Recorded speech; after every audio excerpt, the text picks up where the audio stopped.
Por mucho tiempo nos han obligado a creer que el Mesías es igual a Dios o es un Dios. ¿Este Mesías será el mismo que aparece en la Torá?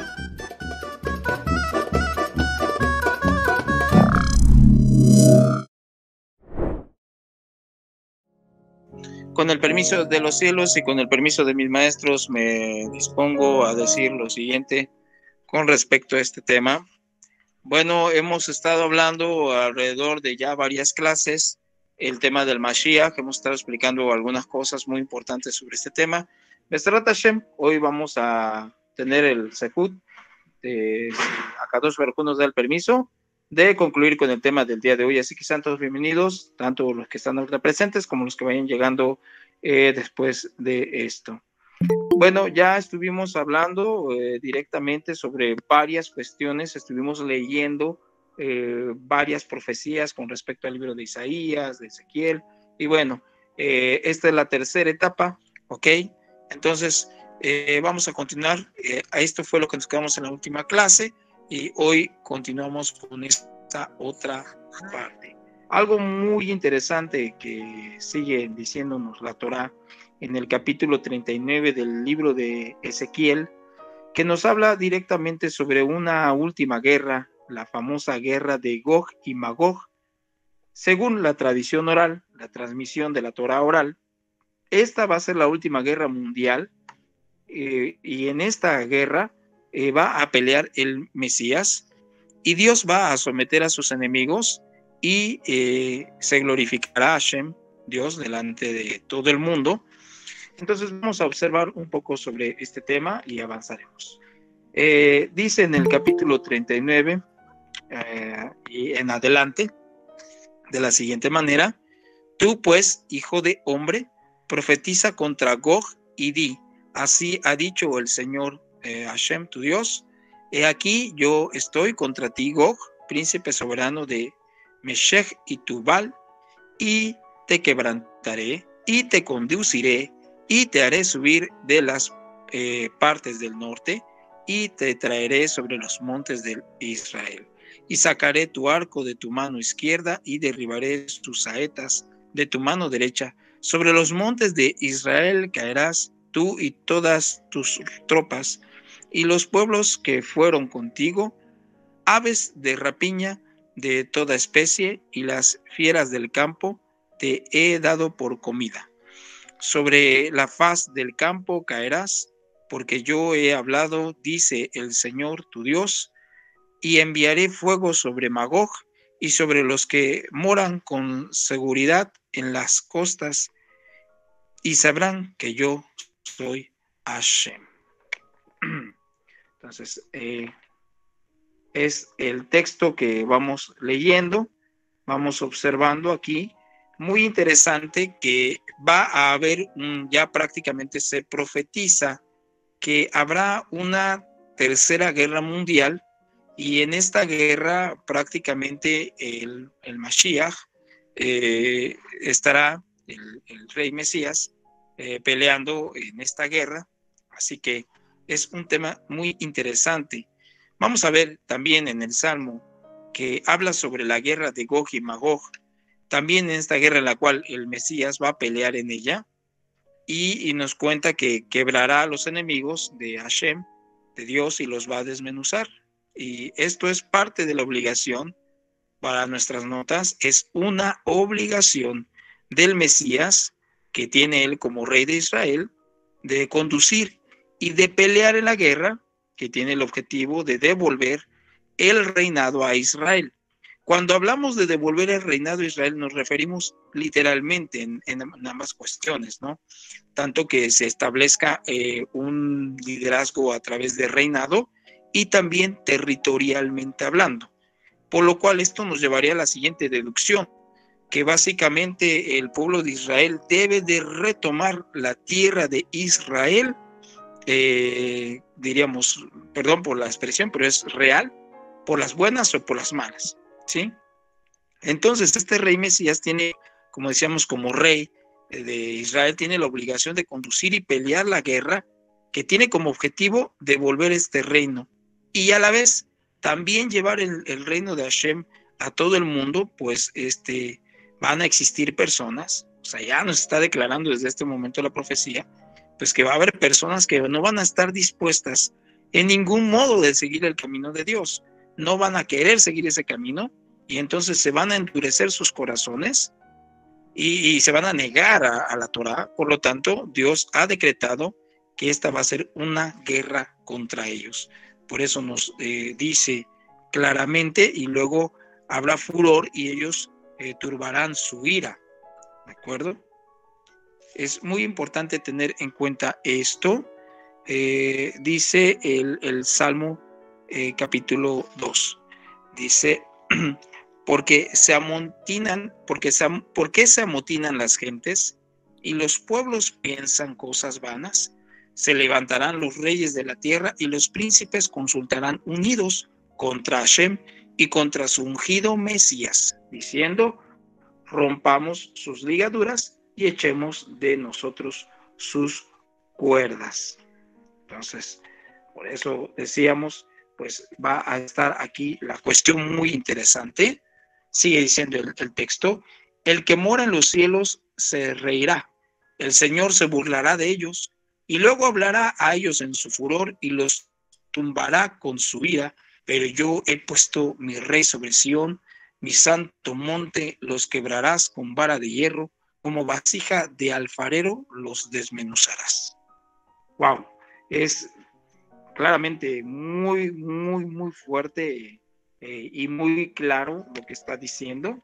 Entonces, aquí vemos esa cuestión que va a ser una guerra que se va a desatar directamente contra el pueblo de Israel, y estas naciones se van a unir todas unas con otras, van a unirse en contra de Hashem. Y entonces aquí el rey Mesías va a comenzar una batalla, una guerra tanto con el pueblo de Israel como con todos los justos de las naciones que apoyen a Israel. Se unirán todos aquellos que creen en Hashem, judíos y no judíos, para pelear esta batalla. ¿De acuerdo? Entonces, es muy interesante, como dice, luego hablará a ellos en su furor y los turbará con su ira. Entonces, hay algo muy interesante. Seguido del capítulo 39 del libro de Ezequiel, vamos a ver en el capítulo 40 que después de hablar sobre el rey Gog y sobre el rey Magog, habla también del tercer templo. Esto es muy importante porque hay una de las misiones que el Mesías tiene que cumplir, y esa es la de construir el tercer templo en Israel.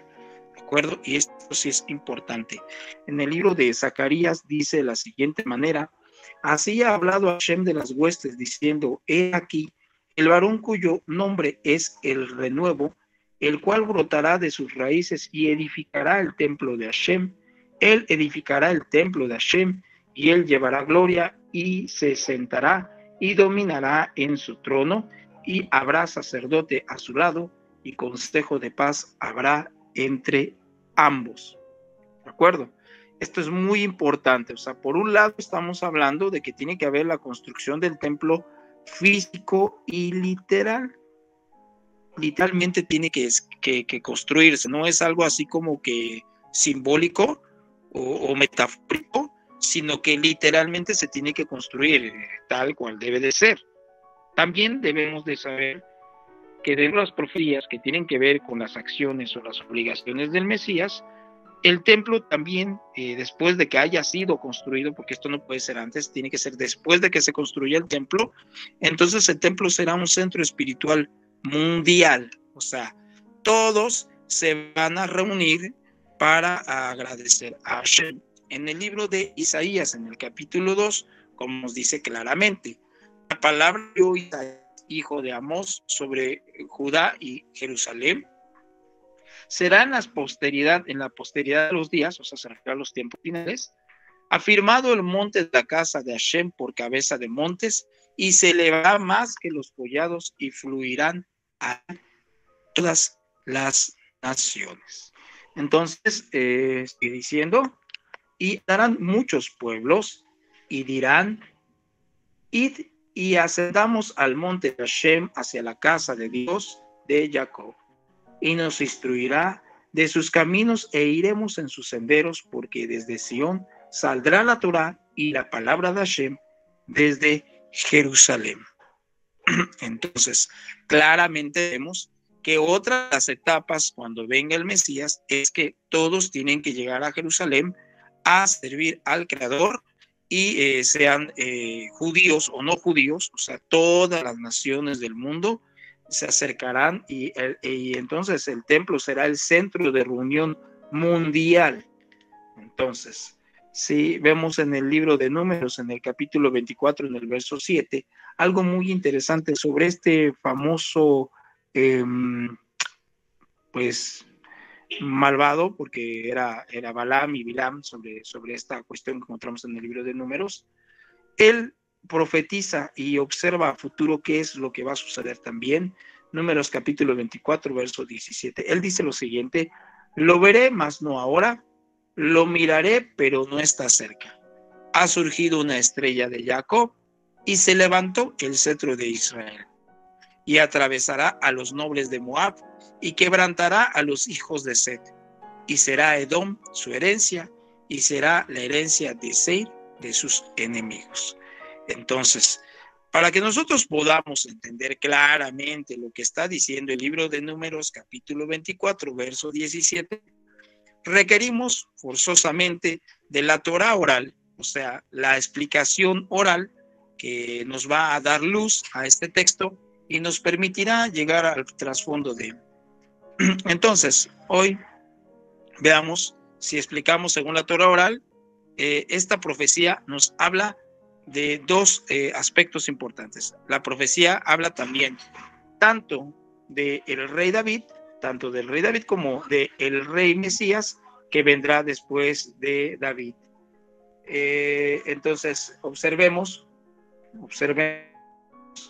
aquí claramente dice: lo veré más, no ahora, lo miraré, pero no está cerca. Ha surgido una estrella de Jacob y se levantó el cetro de Israel y atravesará a los nobles de Moab y quebrantará a los hijos de Set y será Edom su herencia, será la herencia de Seir de sus enemigos. Ahora, cuando dice aquí lo veré, mas no ahora, aquí directamente el texto se está refiriendo ni más ni menos que al rey David. Cuando dice lo miraré, pero no está cerca, se está refiriendo al rey Mesías que vendrá al final de los tiempos. Cuando dice el texto, ha surgido una estrella de Jacob, aquí se está refiriendo al rey David, ¿de acuerdo? Y cuando dice el texto, y se levantó el cetro de Israel, este se está refiriendo al rey Mesías, ¿de acuerdo? Y sigue diciendo, y atravesará a los nobles de Moab. Aquí se está refiriendo al rey David. Así podemos ver claramente en esta parte de la Torá, en el libro de Números, que está haciendo una referencia entre el rey David y el Mesías del final de los tiempos, el rey que va a estar ungido al final de los días, ¿de acuerdo? Y bueno, vamos a observar claramente que nos dice en el segundo libro de Samuel, en el capítulo 8 y en el verso 2, dice: derrotó a los de Moab y los midió con cordel y quebrantará a los hijos de Set. Aquí claramente nos está hablando del rey Mesías, ¿de acuerdo? Claramente nos está haciendo referencia al rey Mesías, ¿de acuerdo? ¿Por qué? Porque nos dice claramente, y su dominio será de mar a mar. Aquí lo encontramos en el libro de Zacarías, en el capítulo 9 y en el verso 10 también, como otras de las referencias para darnos a entender que, bueno, él va a estar gobernando, por así decir, en todo el mundo completo. Entonces, debemos de saber aquí con respecto a esto, que habla sobre los hijos de Set y bueno, se refiere a los hijos de Set. ¿Quiénes son los hijos de Set? Bueno, los hijos de Set, debemos de saber que Set es el hijo de Noé.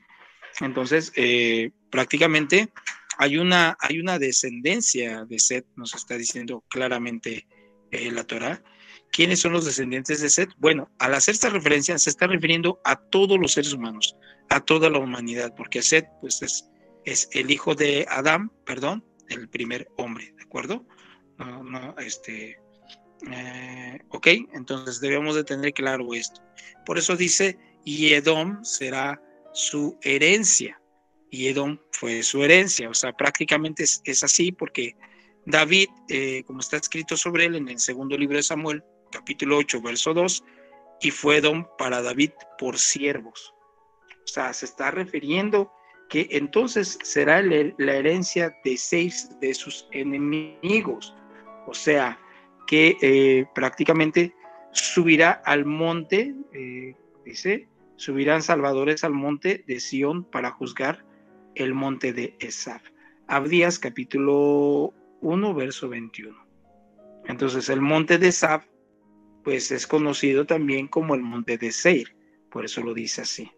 Entonces, aquí vemos claramente que la profecía nos habla de esa famosa estrella, la estrella mencionada por la profecía que dice en el texto, ha surgido una estrella de Jacob, pues realmente no se está refiriendo a que se refiere a una estrella física que va a aparecer en el cielo, no se está refiriendo a que va a haber una estrella cuando nazca el Mesías y todos tienen que seguir la estrella, no se refiere a eso, ¿sí? Porque esa es una idea que pues todos debemos de saber, viene del Nuevo Testamento y que es muy marcada por la ideología cristiana.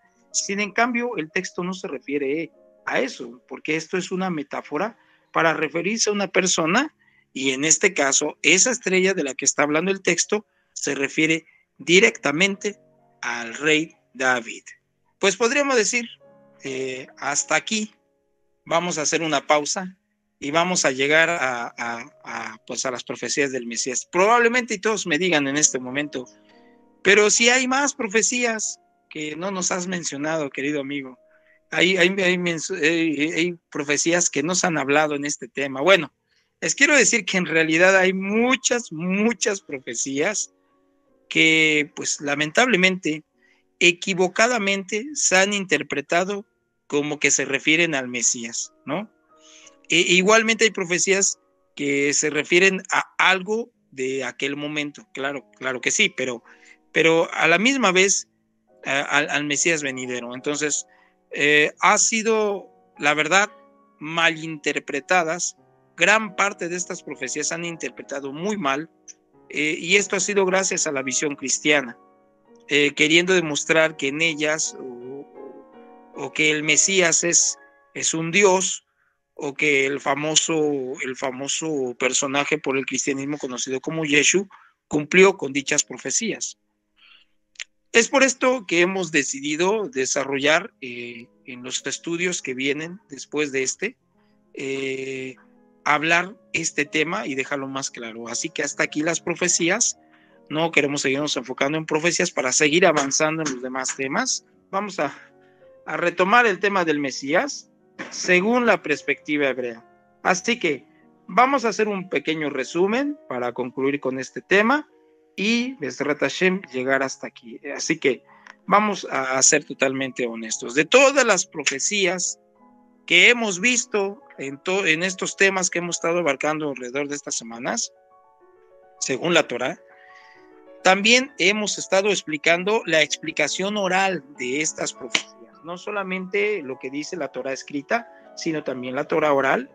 Y bueno, el Mesías, debemos de saber, y ya lo hemos dejado muy claro, es un ser humano completo, nacido de un padre, nacido de una madre, descendiente de la tribu de Judá, de la casa de David, de la línea del rey Salomón, muy claro, eso también debe quedar muy claro. Y bueno, porque sabemos, según le dijo el profeta Natán a David en su profecía, ¿no? Que tiene que venir de la descendencia de Salomón, porque David tuvo más hijos, no solamente a Salomón. Entonces, también aclara que tiene que venir de la descendencia de Salomón. Entonces, estuvimos hablando también que la única función del rey Mesías es ser eso mismo, un rey, pero no como los reyes de las demás naciones, sino que la Torá ya estableció las normas del rey que aparece en el libro de Deuteronomio.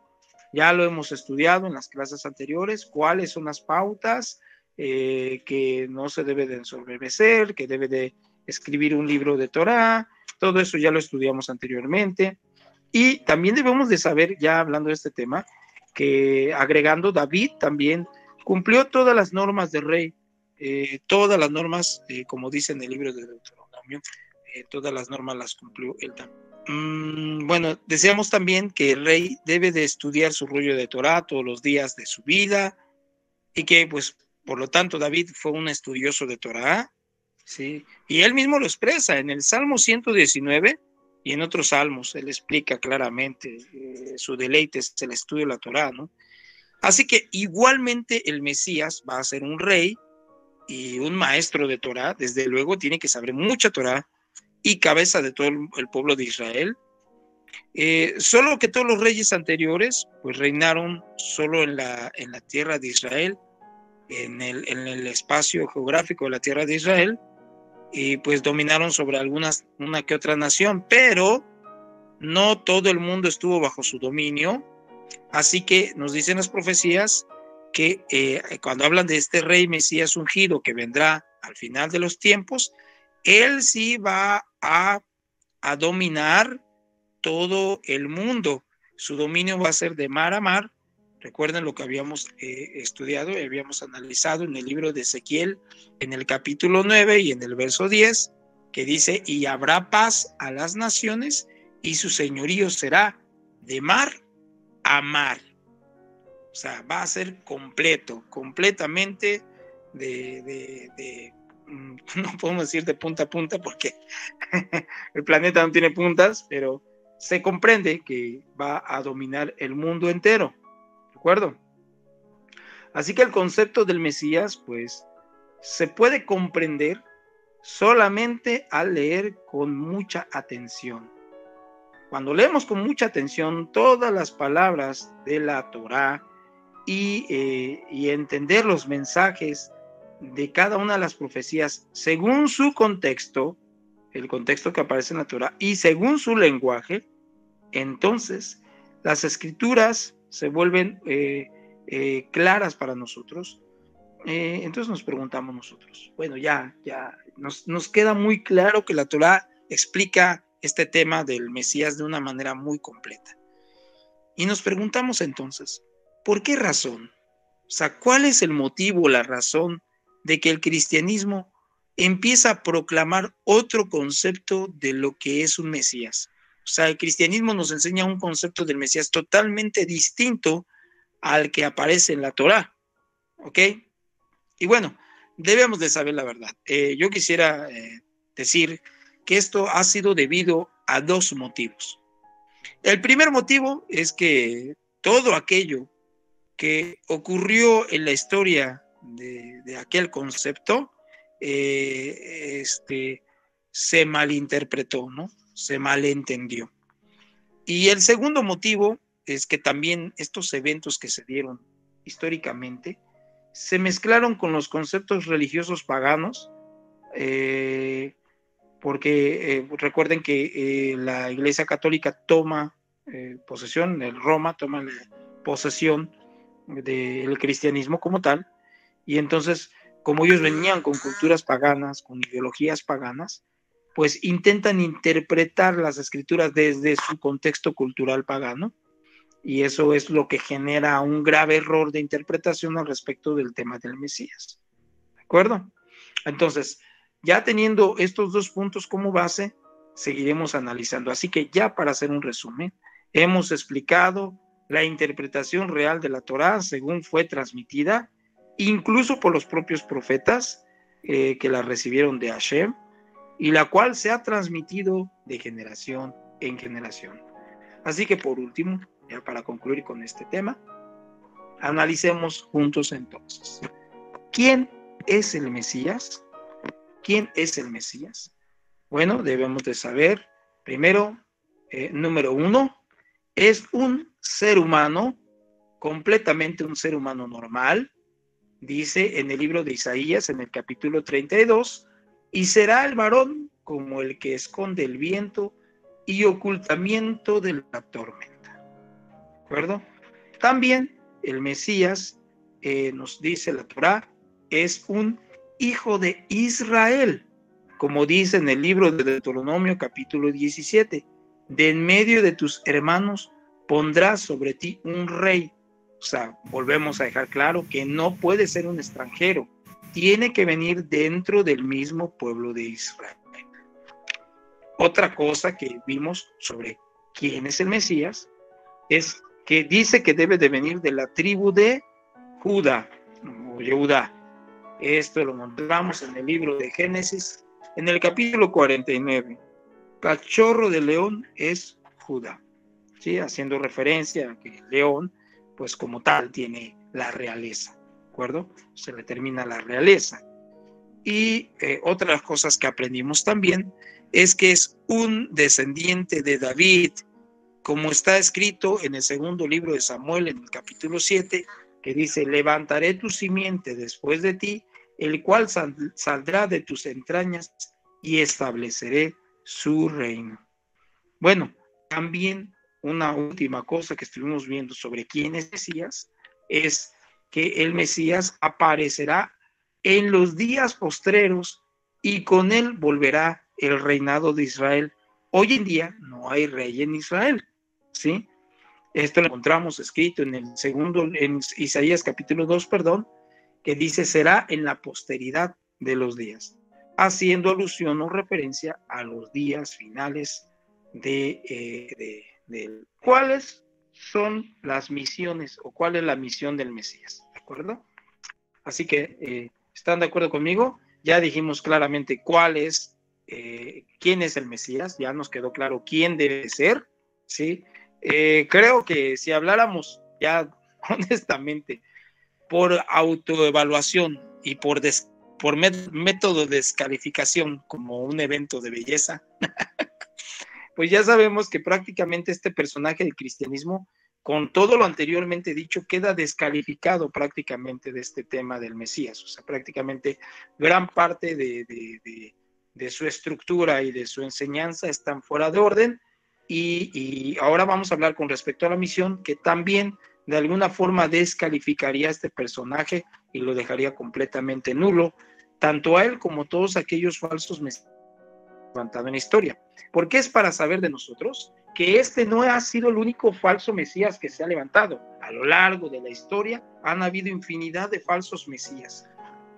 ¿Cuál es la misión del Mesías? Bueno, tenemos ya varios puntos sobre la mesa, decíamos. Primer misión. Número 1. El Mesías, prácticamente en la primer misión del Mesías, es justamente como lo dice su nombre.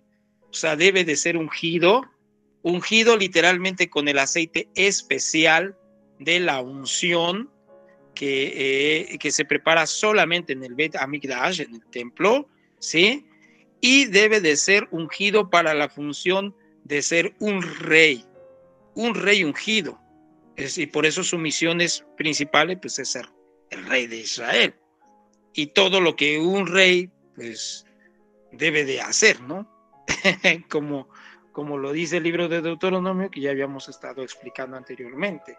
Sí, dice en el libro de Isaías 32, he aquí, para justicia reinará un rey.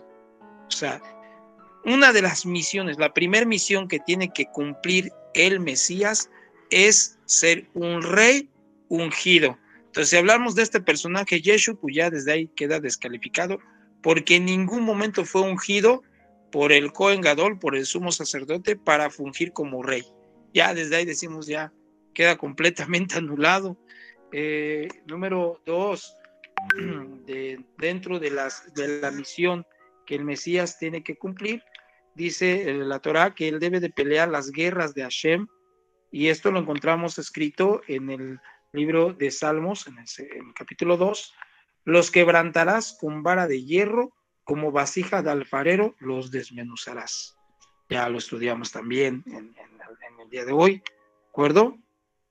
Número 3, ¿cuál es otra de las misiones que el Mesías tiene que cumplir? Decíamos, el Mesías tiene por ende que traer a las 10 tribus perdidas de Israel a la tierra prometida. O sea, tienen que regresar de nuevo a Jerusalén, a Israel. Todas las tribus de Israel, que por cierto todavía no regresan a Israel, ¿de acuerdo? Se consideran 10 tribus todavía perdidas. Esto lo encontramos en el libro de Isaías capítulo 11, y levantará bandera a las naciones y juntará a los desterrados de Israel. O sea, es prácticamente otra de sus misiones, otra de sus funciones, por no decir otra de sus obligaciones que debe de cumplir el Mesías, que quede muy claro, ¿de acuerdo? Ok, otro, número 4. El Mesías tiene como obligación construir el tercer templo. O sea, es indiscutible que se requiere, porque si no, ¿cómo se va a hacer el servicio? Entonces dice en Zacarías 6, él edificará el templo de Hashem y él llevará gloria y se sentará y dominará en su trono. ¿De acuerdo? Entonces, bueno, creo que está más que claro, más que obvio, que no tenemos tercer templo, por lo cual sabemos que claramente el Mesías no ha llegado todavía, ¿sí? Porque si el Mesías estuviera, el templo también estaría construido y no está construido. Número 5, ¿cuál es otra de las misiones del templo,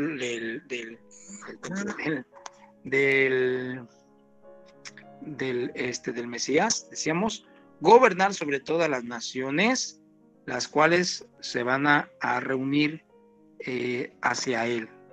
Esto es muy importante, o sea, él tiene que también generar un gobierno a donde haya justicia y paz mundial. Esto es muy importante.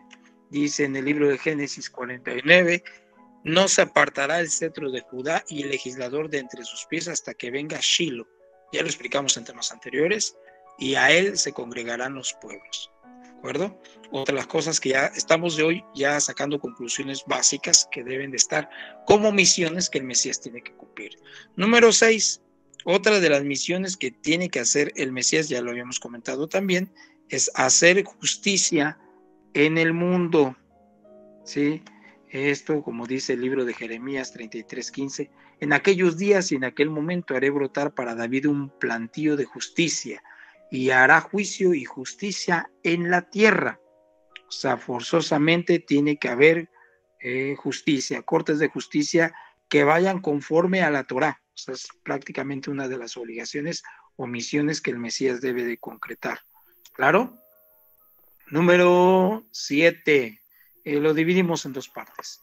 Enseñar la Torá al mundo y hacer que todos la conozcan. Es muy importante. En el libro de Isaías 2 dice, y fluirá hacia él pueblos y andarán muchas naciones y dirán, id, ascendamos hacia el monte de Hashem, hacia la casa de Dios, de Jacob, y nos instruirán de sus caminos e iremos en sus sendas, porque desde Sion saldrá la Torá y la palabra de Hashem desde Jerusalén. O sea, prácticamente ya lo está declarando el profeta, que es así. Y también hay otro texto también que donde habla sobre que el Mesías tiene que enseñar la Torá, y ese lo encontramos también en Isaías 11, que dice, no harán mal ni destruirán en todo el monte de mi santidad, porque se habrá llenado la tierra del conocimiento de Hashem, como las aguas cubren al mar. Entonces, es muy importante saber que la otra de las misiones del Mesías es enseñar la Torá al mundo, es instruir, es hacer que todos conozcan a Hashem y todos lo reconozcan como el único creador en este mundo. Entonces, una de las, y ya creo que esta es la última, es que el Mesías tiene que traer paz al mundo, y es algo que todavía no vemos hoy en día. O sea, si nosotros quisiéramos decir, ya vino el Mesías, no ha venido porque no hay paz en el mundo todavía, ¿de acuerdo? Y cuando hablamos de paz en el mundo nos referimos literal, paz literal, no filosófica o ¿cómo se puede decir? O metafórica, ¿no? Que la paz la tienes dentro de ti. No, tiene que haber paz como tal, ¿sí? Y cortarán sus espadas por arado y sus lanzas por hoces, no alzará nación hacia nación espada, y no aprenderán más la guerra. Es muy importante dentro de este punto el tema del Mesías. Bueno, y hasta aquí ya hemos resumido toda esta cuestión del Mesías.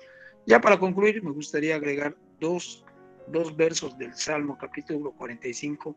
Se me hacen bastante importantes con respecto a los hijos de Coraj. En el Salmo 45, versos 6 y verso 7. Dice así: los hijos de Coraj dicen a Dios: tu trono, Dios, es eterno y para siempre.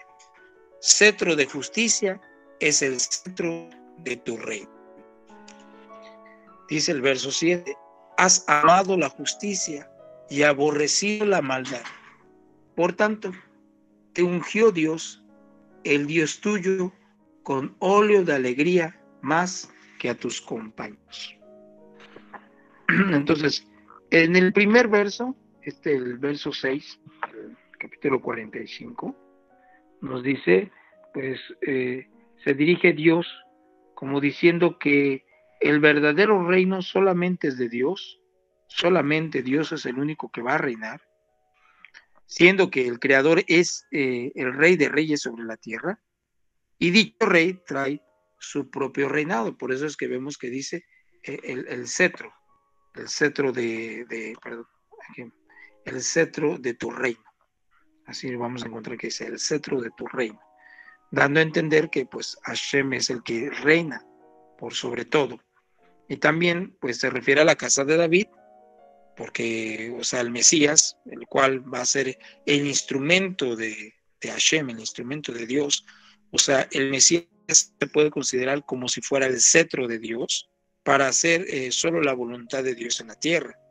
Así los hijos de Korah se dirigen de una manera tan hermosa, tan clara al respecto de este tema, hablándonos y diciéndonos, bueno, este es el rey, el único heredero de la casa de David, el que traerá la justicia y la paz a este mundo, pero sobre todas las cosas, aquel que también proclamará al Creador como el único rey sobre todo el mundo. Y esto, para sabiendas de todos y cada uno de nosotros, es muy importante, ¿vale? Porque nos trae la luz clara de cómo va a ser el reinado del Mesías. El reinado del Mesías no va a ser a donde Él se va a proclamar como un Dios, a donde Él va a decir, ¿sabes qué? Me tienes que seguir a mí, porque solo a través de mí vas a llegar a Dios. No, sino que Él va a decir, te voy a enseñar cómo tú te debes de conectar directamente con Dios, sin ningún intermediario. Y esto es muy importante. Y bueno, aquí en el verso 7, cuando dice, has amado la justicia, aborrecido la maldad, por tanto te ungió Dios, el Dios tuyo, con óleo de alegría y más que a tus compañeros. Bueno, aquí queda completamente claro que es Dios quien va a nombrar al Mesías y lo designará para cumplir su misión en el mundo. Según el concepto hebreo, el Mesías entonces no es Dios. Así que quede completamente claro. Como es al final de cada uno de los temas que su servidor imparte, me gusta tener la sana costumbre de siempre despedirme con un texto. Hemos llegado al final del tema del día de hoy, así que me quisiera despedir con este texto. Dice el libro de Isaías, capítulo 11, verso 1. Y saldrá un vástago del trono de Isaí, y un tallo de sus raíces fructificará, y descansará sobre él espíritu de Hashem, espíritu de sabiduría y entendimiento, espíritu de consejo y poderío, espíritu de conocimiento y de temor a Hashem. Que podamos llegar a ver la llegada del Mesías prontamente en nuestros días. Amén. Amén. Amén.